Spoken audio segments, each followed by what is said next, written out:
Hello and welcome to the Vibe Union podcast, chatting with Melbourne musicians, creatives, and keeping an eye on the scene. I'm your host for today, Rhath. Because we're doing things a little different, we're doing a bit of a changing of the guard. Dilly Dave has been your wonderful host for the past, a few months, and he's been absolutely killing it. But unfortunately, just time restraints. So we're now going to change things up a little bit. So we're going to do audio-only podcasts, but we're going to have a rotating roster of hosts, which is going to be cool. And we're going to keep the interviews going. That's what it's all about, chatting with Melbourne musicians, creatives, eye on the scene. That's what we're all about. Now, we'd like to acknowledge the traditional custodians of the land that we're recording on today, the Wurundjeri people of the Kulin Nation. Sovereignty was never ceded. These are stolen lands that we're living on. We pay our respects to elders past, present, and emerging. There's a lot of dark history, and we need to be more aware of this in this country. We can all play a role, not only in that awareness, but in action towards a better future for us all. I'd like to welcome our guest today, and I'm very excited, for I've been working hard with this boy over the past few months. This is my podcast voice. I hope you enjoy it. Welcome, Jason Voss. Hello. Hello, everyone. Jason Voss, a.k.a. UserNameUnknown. He is an OG viber. He's been with us almost from the very, very start, which is very, very cool. Been along for a crazy ride that is Vibe Union. He is our MC at Talking Blue, which is our fortnightly event at Blue Bar in Paran, Chapel Street. Poetry with beautiful music backing it, open mic, amazing. Oh, it's so good. It's our favorite. It's also now our longest running event. We just hit our 1 year anniversary just a couple of weeks ago, and it was our biggest one yet, which is very exciting. Oh boy. And to top it all off, Jason has just released his new EP called Sky Daddy, and it's amazing. The beats. I produced them. They're great. And that just released, and he is doing we're launching this thing alongside Dilly Dave's Milky Bar Kid EP. I produced that one as well. Cheeky plug for me. That's all going down at Cactus Room. Now, unfortunately, this will go out after that event happens, so I wish we could do a retrospective or a big plug, but unfortunately, we can't. But what we can do is talk about your new EP. So, you're new to the recording process. You've been a poet for most of your creative life. How have you enjoyed the recording process? What did you find difficult about the recording process? Let's start off right there. I don't think I can match that energy at the moment. Well, sip on your beer and we'll get through this together. How did I find it? Yeah, it was different. I think so. When I first started, was it sometime last year? 2021, I think. Before I had Rhath's beats, I wanted to start doing gigs. After doing poetry, I want to do some rapping and be a hip hopper. And I just didn't really know where to get beats from, even though that I knew a couple of producers. Yes.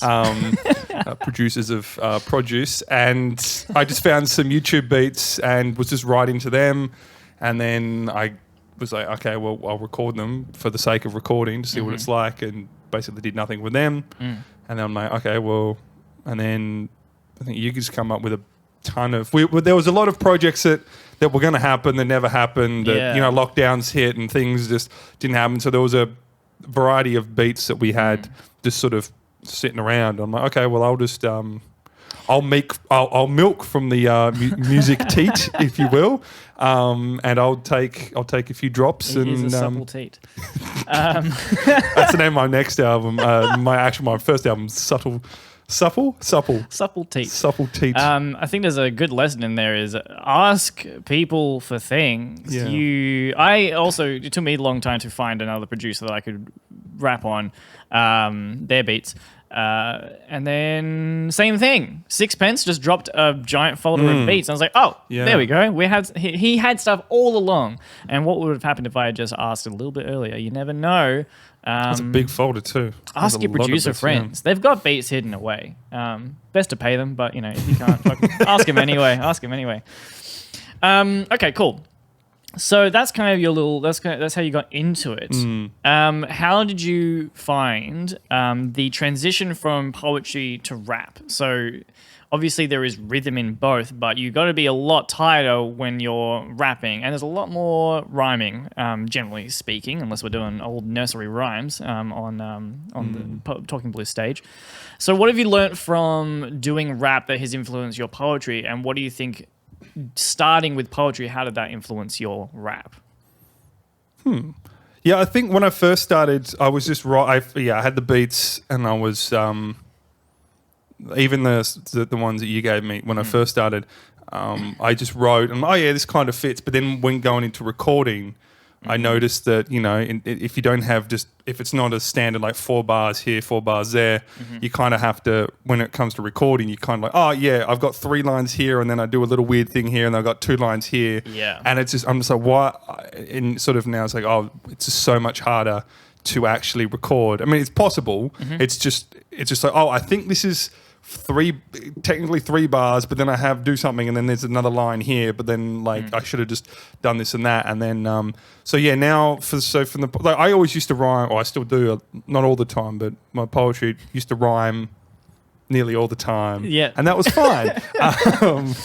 Well, let's call it a rap. I used to, when the poetry was completely different to my rapping, but when I perform it, most of it would rhyme anyway, just how my brain worked. And I still remember I was at a poetry competition, and someone went up to me and was like, you should start rapping. I'm like, lol.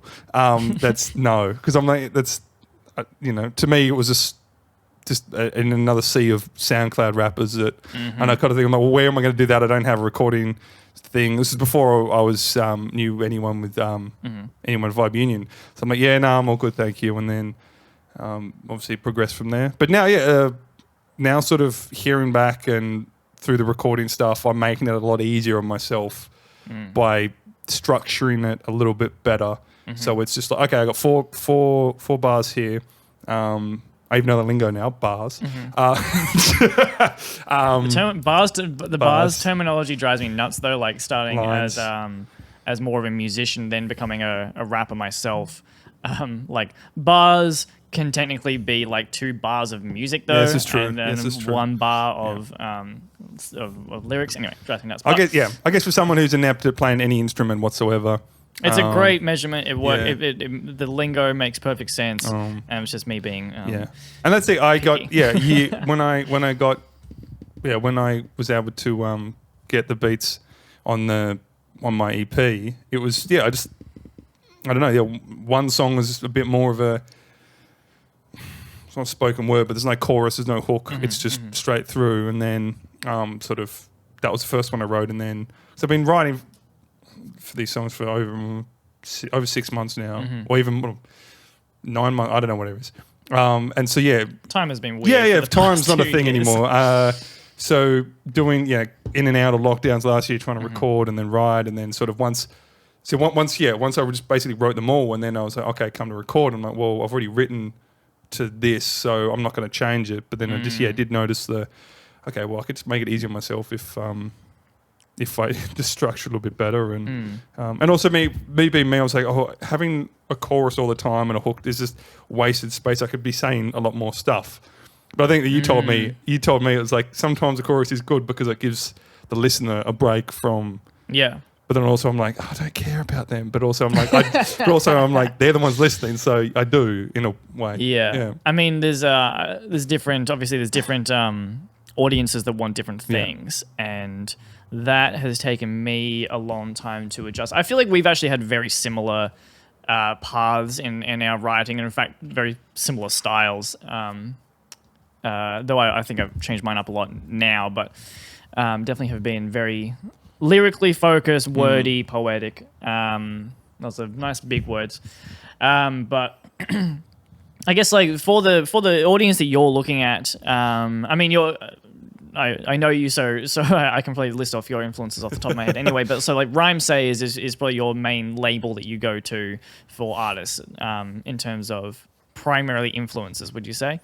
Yeah, so that's been the main one, and I just I've found some random, like if you go to Spotify, just be like, you type in some random, underground hip hop or whatever, jazz hip hop or something. It'll come up with a random list and you'll listen to it and you're like, okay, well, half of this is not my thing. And then sometimes you might get a random, that's interesting, a random little rose amongst the I love thorns. hearing different ways people find music because I've never used Spotify in that fashion. Yeah, I just was like, okay, I'll just try to find something different because I'm like, I can't pick one artist I would listen to right now. Yeah. Let's just find a random thing and then, there's a lot of skipping, but sometimes you're just like, oh, okay, and then you just find a discography of someone that,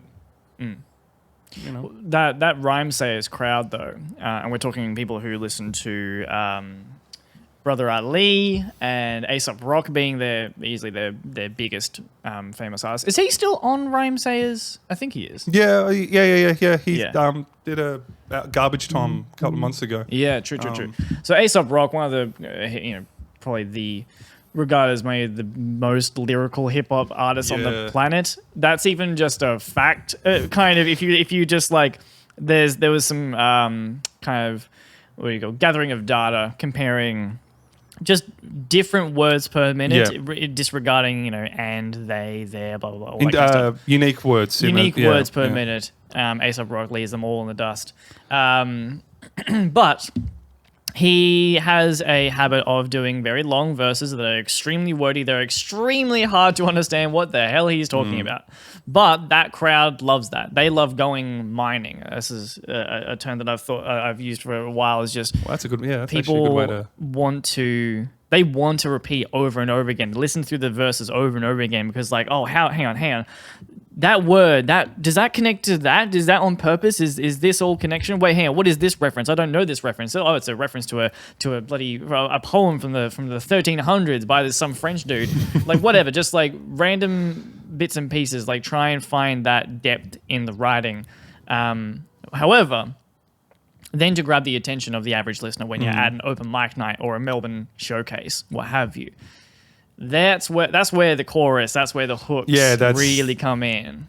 Yeah, the more I've been going to gigs and shows, and I've been just listening to other people. I'm like, I might not know the lyrics, but I'm like, okay, yeah, I can still just like bop along to the beat. I'm like, it's like, yeah, okay, fair enough. I might have to. That's another point, especially at this stage of performance. We're amateurs. There's no getting around in terms of like the scale of our performance, the scale of the venues and gigs we can play, and a lot of them, though we pride ourselves at Vibe to do pretty banging the sound at these events and try and get vocals as crispy, clean as possible, but we've all been to many a hip-hop gig where it is almost impossible to understand what the rappers are saying. And some venues are just like that. Some venues are just, it's just unfortunate that it just costs a lot of money to treat your rooms properly and to get a decent enough system. And some places you just can't hear what they are saying. That's where... Here's something actually, because we've both had a chat about this when we've been to Laundry Bar, and Laundry Bar is a place where you will often find rappers who are rapping over type beats, YouTube type beats, and they will leave their main vocal channels in. So they are basically plugging their phone in with Spotify. It might be off a USB or what have you. It doesn't really matter. The point is, it's basically the Spotify version playing, and they are just rapping over top of it. And you can even see they take the mic away and they're just kind of bopping around the stage, and it's real like they don't really need to do anything with vocally. That's true. That frustrates me to no end. However, I have recently seen a couple of artists do it that put on such a show, have so much energy on stage, who are getting people hyped up, who are jumping around, throwing themselves around, and it makes me realize that I still would prefer it. I would prefer it if they didn't have their main channel in there. But especially in these smaller venues, in terms of actually getting the audience on board, there's a whole other art form to not just being a lyrical genius or having the best beats or bloody what have you, but an amazing performance, huge energy, and really, really catchy hooks, which is really, really hard to do. Some people make amazing hooks and terrible verses. Some people write into incredible verses and great and terrible hooks. But yeah, they're two very different skill sets. But I think that comes down to, for me personally, it's how you it's how you perform it and like your stage presence, but like you kind of, for me, you need to work the crowd in a way that you've sort of proven yourself that, you know, you've done one or two songs that I can just I can do this, I can rap, I can do all this lyrical stuff, I can do X, Y, Z. Now I've got you on my side. A certain famous rapper was talking about this.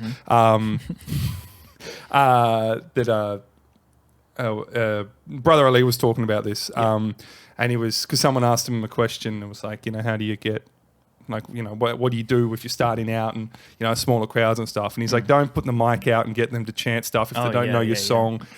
He's like, sometimes just either get do a cover of like, you know, I think he used 50 Cent's in the club. It is just like everyone knows the beat, everyone knows the song, and it's like you can rap over that to start with and to prove to people that, or you could do your own song. If I said like enough people know who you are, and even Melbourne people know your music and stuff, and you do a couple of songs, and then you can for me, that's just me, and then you can just relax a bit more, and everyone's like, okay, you've sort of proven that you can actually rap.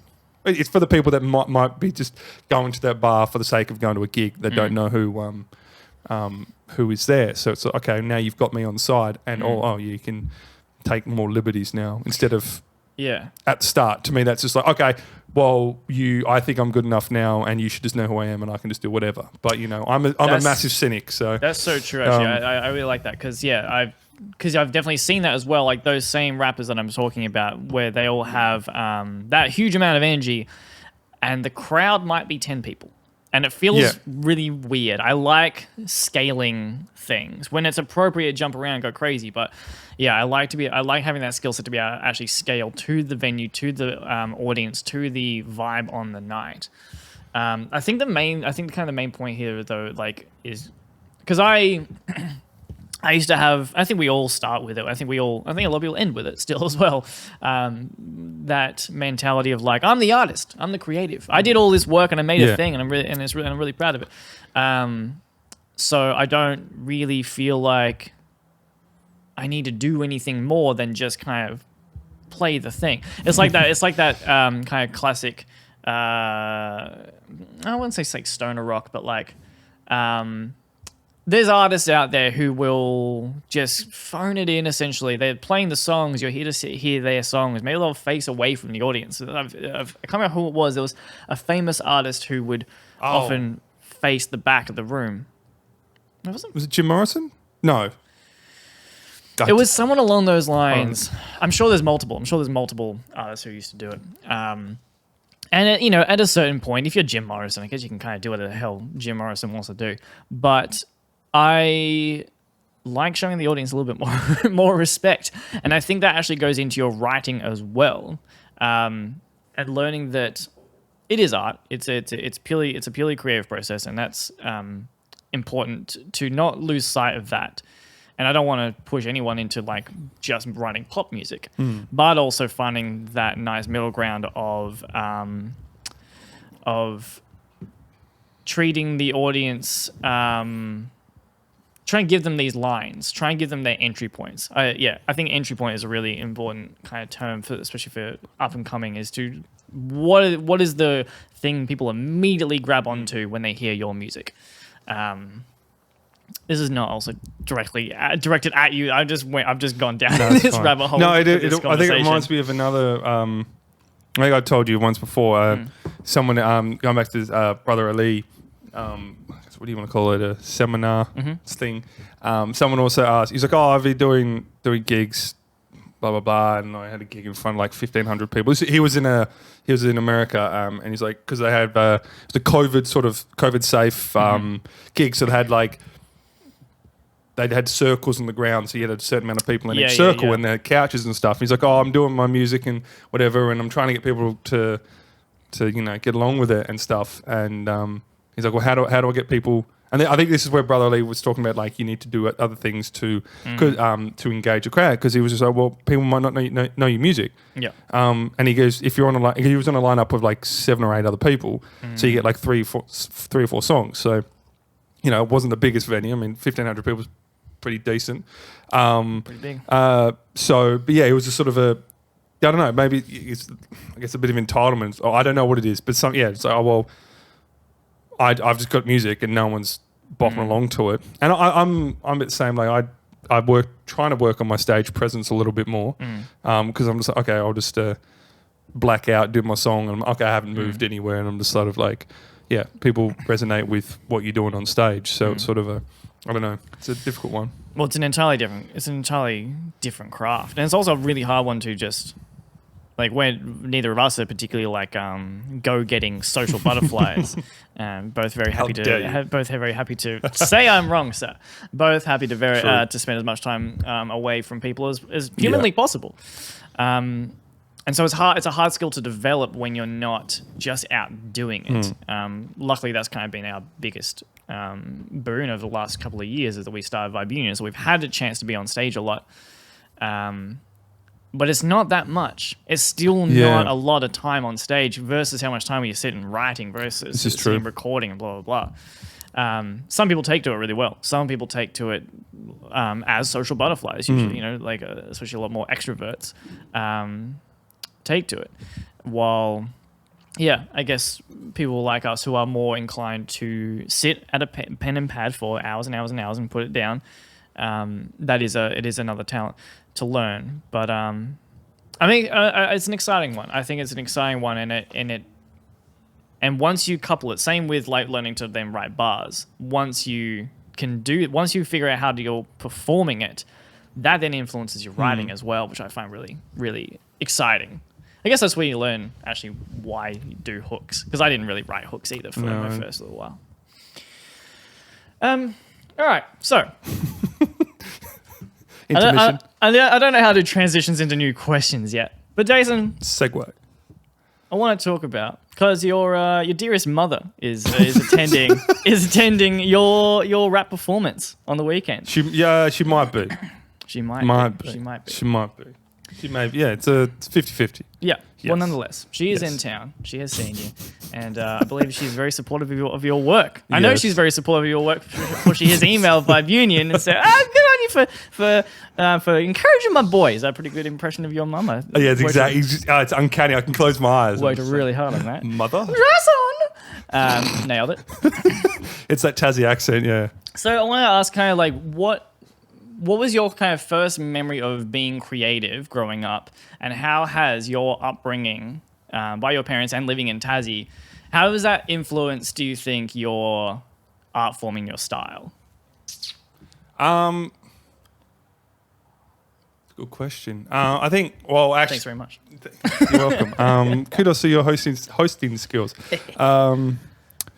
Segues are amazing. I think, growing up, there wasn't really much creativity going on. I mean, went to school, went to a very strict school, so it was sort of a forced creativity. It's sort of like wasn't express yourself the way we want you to express, sort of stuff. What kind of classes were you? What kind of creative classes? I literally did creative writing, and then when I was hit grade 11.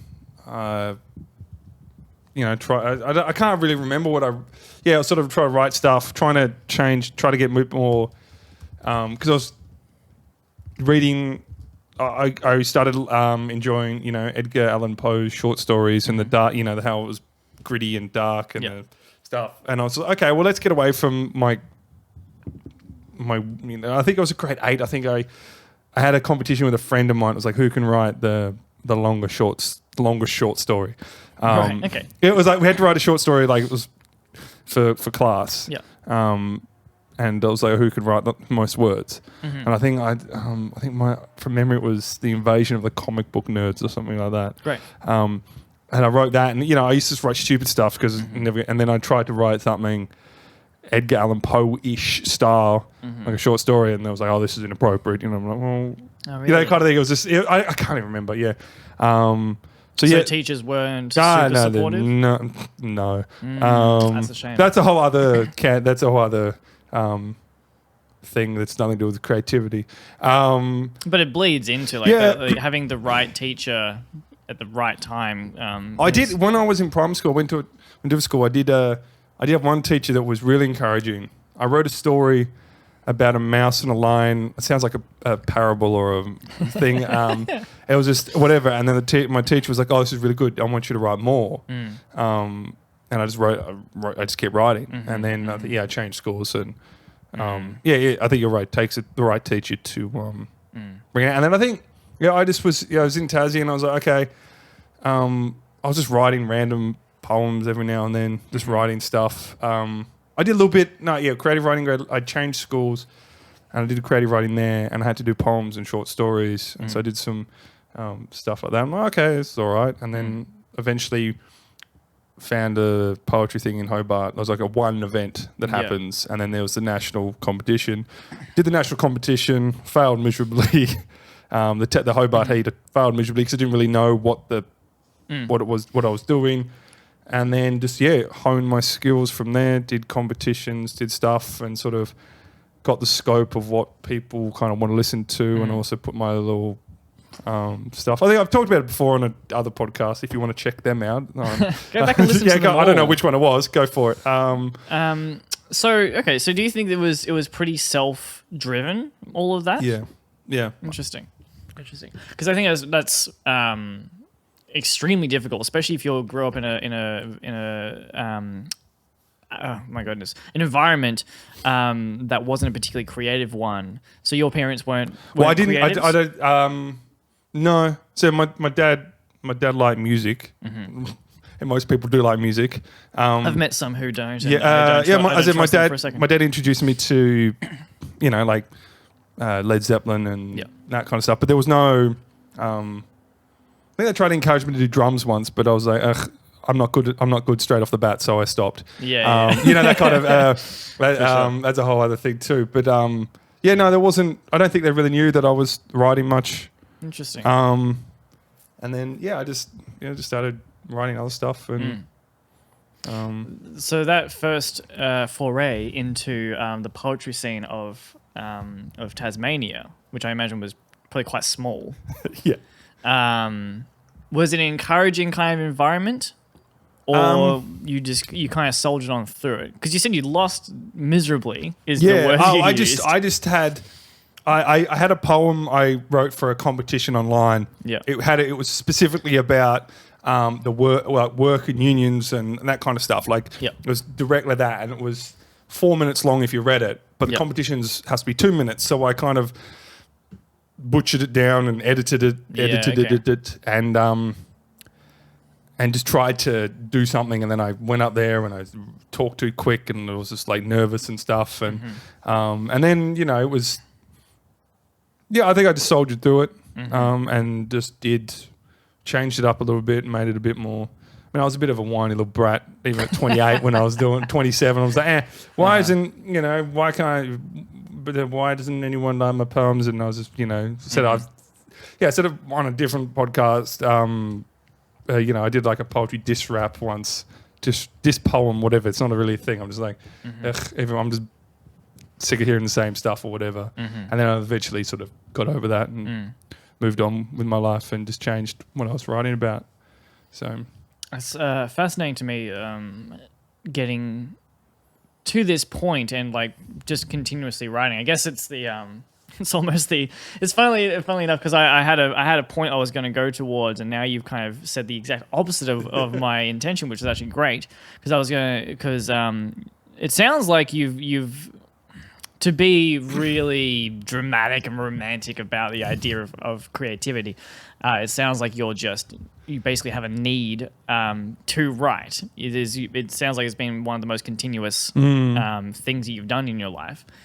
I know you used to play soccer as well a lot for quite a while, but you can do both. You can absolutely do both. You can play sports ball and we highly encourage sporting people to come on down and be good sports and tell us some poetry. There you go. Okay. In fact, one of our just poetry, nothing else, just poetry. Yeah. Last week's podcast was Sam from Talking Blue, one of our OGs. I think he's been there pretty much for the entire year, and he's a football player, an Aussie rules football player, and he's brought down a few Aussie rules guys to read poetry. It's been great. love to see that crossover.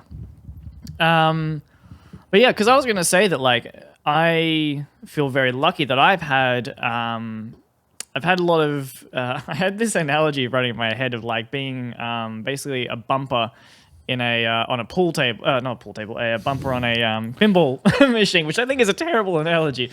But basically, like you lose momentum, and you need someone or something usually to kind of be that push, and it's very very easy to peter out if you are not surrounded by other creatives, if you're not surrounded by have an opportunity to perform your work and to feel that encouragement.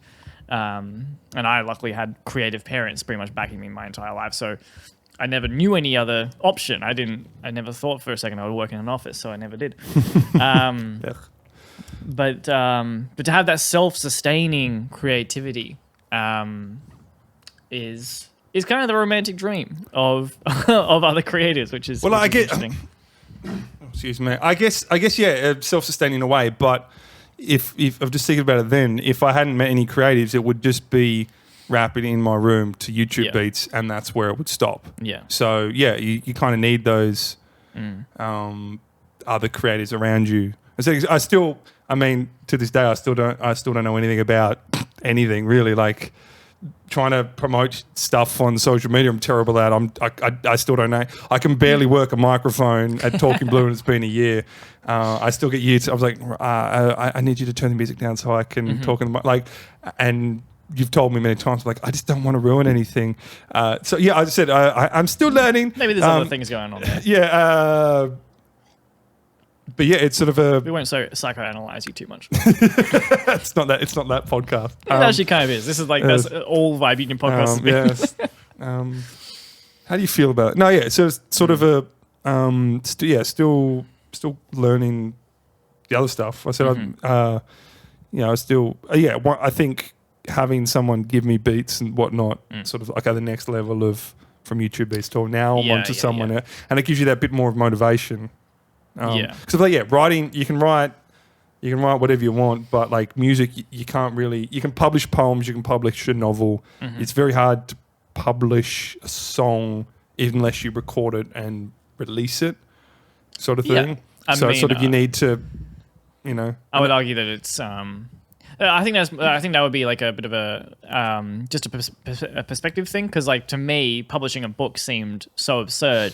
And then we looked into it, and you just did it. And now you've got a book coming out. And so I was like, oh, right, that makes sense. It's actually the same as doing music. Because for me, publishing music is something that I essentially do every day now. Now I'm posting on Instagram and TikTok. Follow me at Rhath Music. And, are you talking about the Sky Daddy poems and lyrics book that's coming out? With I am talking about the Sky Daddy poems and lyrics book that's coming out. It's already on Amazon. I've actually links in description. Yeah, somewhere. I've sold 3 books actually. Really? Yeah, 1 ebook and 2 hard copies. So amazing. They're very cheap. So the revenue I get is not a lot. That's not the point. The point is getting it out to the people who need to hear. But it was before words. They were fully edited. So I'm like, I hope no one's disappointed that. I'm sure it'll be fine. It's fine. I'm sure. You get what you pay for. No. And you did the art, the cover, the artwork. I swear this wasn't supposed to be just self plugs for myself, but it has turned into that. Yes, I also did the graphics for it. Yes, Sky Daddy. I googled it. I looked it up on Amazon the other day. I typed in Sky Daddy, and it's like the 3rd one down, and it's just 2 erotic novels before that because it has the word daddy in it. So I was like, what are the other 2 novels? I don't remember. I don't know. It's just like maybe Ooh, juicy. I want to find out. Yeah. So I was just like, and then my book was there. I was like, cool. And then I'm like, oh yes, I wrote this description because there's spelling mistakes in it. I'm like, I didn't edit. I'm like, ugh.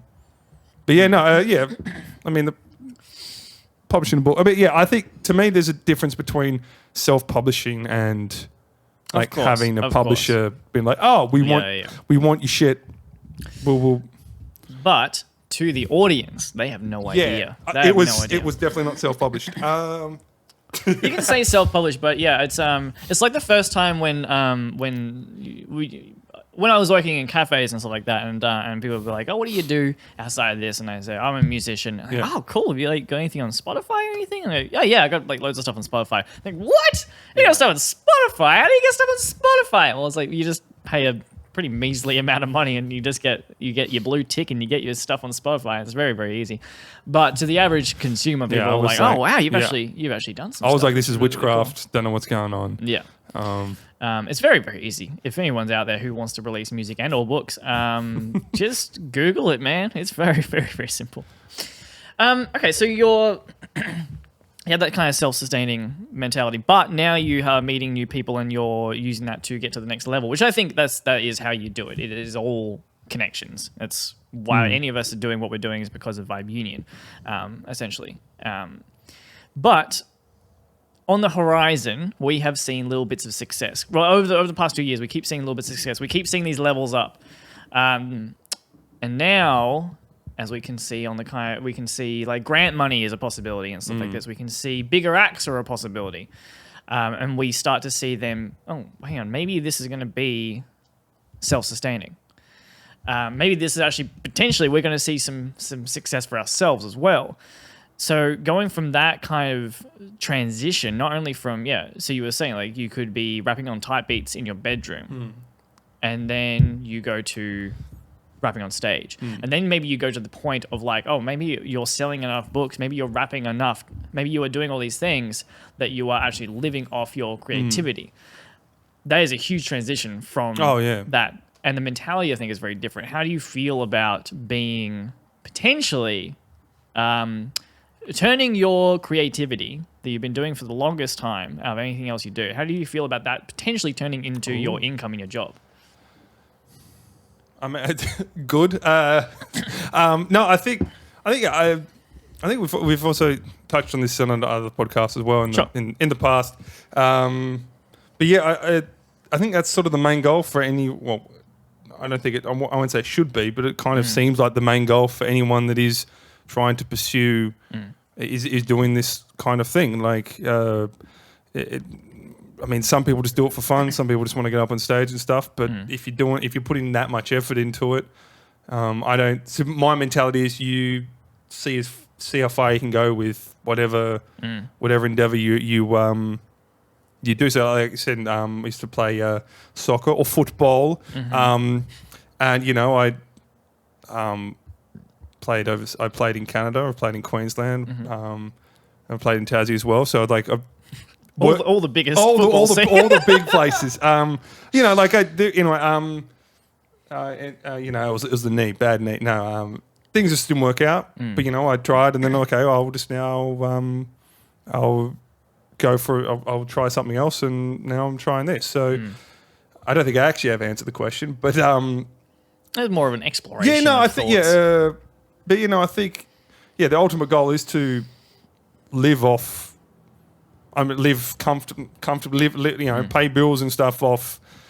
Have a disposable income off your creativity. That would be the main goal. I said. I think I said before, like, it doesn't have to be millions and millions of dollars, but to be a successful artist or creative person is to be able to pay bills and then have disposable income afterwards. That would be to me would be a successful artist. So whatever that, I think that's whatever the that is definition of it. Yeah, it's been on my mind of maybe the past few months about like figuring out that. Because we think about, when you're starting out as an artist, you are always thinking about big dreams. You're thinking of like, oh man, I'm going to perform. One day I'm going to perform on the biggest stages on the planet. I'm going to be rapping to hundreds of thousands of people. And it's going to be great. And I can't wait. I'm going to meet all the greats. I'm going to meet Kendrick Lamar, and he's going to say, hello. And it's going to be amazing. But in the past 6 months, as we start to build what we're doing, we start to look at more of the work side of things, and more importantly, like the lifestyle of going out to events and working long hours and doing all this kind of stuff, and starting to think more about like, okay, what is the idea of success is usually so inflated, is so again romanticized compared to perhaps the actual more likely possibility of just putting in like a lot of hours and work for potentially very little, maybe livable, but maybe not a lot.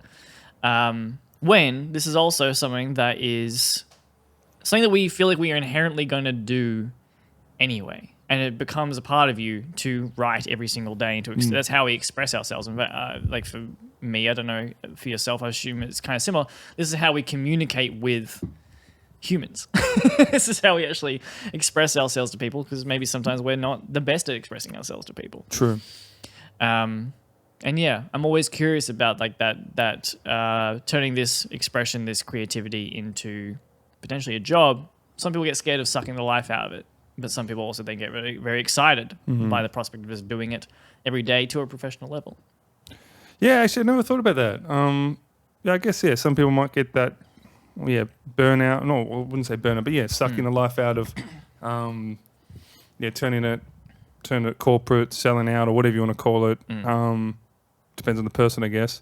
But I don't. For me personally, I don't think, like if I am able to support myself with what I'm doing now, then I don't think that I'd be sucking the life out of everything, because that's enjoyable. Yeah. So I mean, but also it opens up, like where if you get famous enough, you can explore and experiment with other albums or whatever. You've afforded that liability, and people do a jazz album or something when they're not like, it's kind of thing. It's like, I just want to do this. It's a passion project, and then they'll go back to what they normally do, or they'll try something. I think Eminem did something a couple of years ago, and everyone hated it, and he came back and tried something else. It's just but you can do that, because okay, well, that is absolutely the dream. I failed on that, and then you move on. So music is so broad that you can I'm going to do I'm more of a lyrical person, but now I'm going to do a trap album just for the sake of it, and then I think that's definitely like the biggest goal for me, and I assume it's very similar for most, is being a successful creative just means you get to be creative more with bigger projects. True. Actually, I just want bigger budgets. I just want bigger budgets so I can pay more people to do more things. That's a good way to put it, actually. Yeah. So to wrap today up, I think let's just have one more little touch on the new EP that's coming out, Sky Daddy, and it is being launched at Cactus Bar. I hope your phone is okay. It's okay. Not Cactus Bar, Cactus Room. Yeah, I always call it Cactus Room in Thornbury. Do you want to run us through real quick? Now, it will have actually already happened by the time this podcast releases, but run us through what it is going to be, because it's not your usual hip-hop gig. Yeah, I think it's a bit of indicative of something I'd put on. My first ever EP, first ever EP launch, obviously, and first ever real thing that I'm headlining alongside Dilly Dave, the Milky Bar Kid, and opening for us is Kudos, who I've only just met recently. Which, good boy. Yeah, he's nice guy. Great rapper. He's good. I was going to say come along, but retrospectively, it was an amazing night. So it's so it's what Sky Daddy and the Milky Bar Kid presents a space rap rodeo. It's not a rap performance. It's a rap experience. Yes. What's the tagline? The beat is the ball. How long can you hold on for? How long can you ride? Or ride on. Like that? Something like that. You can. The beat is the ball. Blah blah blah blah blah blah. Yeah. Dilly had when he did his EP, he's obviously had this. He had this thing, a theme to his whole thing. Whereas I was just like, I'm just going to write songs. Yeah.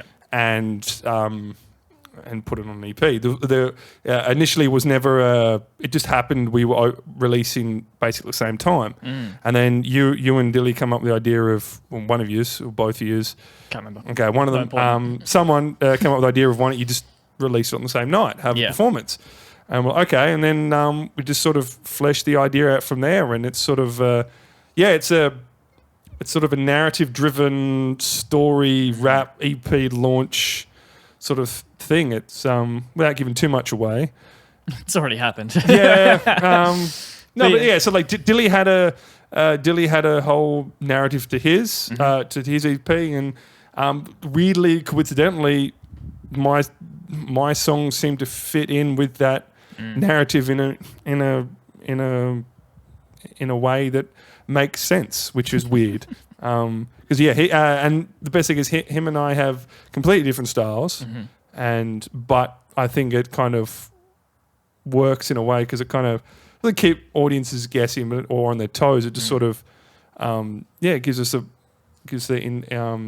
it's that performance thing. It's sort of a changing narrative and environment of the night. So I guess we have, funnily enough, created quite a hook. The entry point is cardboard cutouts and a rodeo, space rap rodeo theme. So people are already going to be like, "What is this?" Yeah. And then the music can kind of speak for itself at that point, which is True. really exciting. So if you unfortunately missed it, deeply apologize for that. But there is a recap video coming out, which will be on this channel, Vibe Union channel, Vibe Union on YouTube, unless you're listening to this on Spotify or wherever else it is.